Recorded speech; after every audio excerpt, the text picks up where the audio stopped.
Hitler হঠাৎ করে ২০১৪ সালে এসে পৌঁছায়। রাস্তায় আধুনিক যোগাযোগ যানবাহন দেখে সে অবাক হয়ে যায়। তার মনে হয় জার্মানি দ্বিতীয় বিশ্বযুদ্ধে জিতে গেছে। সে মানুষদের জিজ্ঞেস করে তার হেডকোয়ার্টার কোথায়, কিন্তু মানুষ ভাবে সে কোনো অভিনেতা যে হিটলারের অভিনয় করছে। সবাই মোবাইল বের করে তার সঙ্গে সেলফি তুলতে শুরু করে। এই সব দেখে হিটলারের খুব রাগ হয়। ঠিক তখনই সে তার সামনে একটি খবরের কাগজ পড়ে থাকতে দেখে। কাগজে ২০১৪ সালের তারিখ লেখা ছিল, যা দেখে সে সেখানেই জ্ঞান হারিয়ে পড়ে যায়।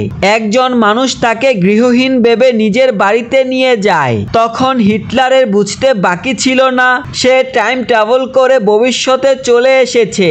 সে খবরের কাগজ ও ম্যাগাজিন থেকে ঐতিহাসিক তথ্য সংগ্রহ করতে শুরু করে। সেখান থেকে সে জানতে পারে দ্বিতীয় বিশ্বযুদ্ধে জার্মানি ভয়ঙ্করভাবে হেরে গিয়েছিল এবং তার দেশের বহু অংশ ছাড়তে হয়েছিল। এসব দেখে হিটলারের প্রচণ্ড রাগ হয়। সে সিদ্ধান্ত নেয় সে একটি লাইভ টিভি চ্যানেলে ভাষণ দিবে, যাতে মানুষের মনে আবারও যুদ্ধের চেতনা জাগিয়ে তুলতে পারে।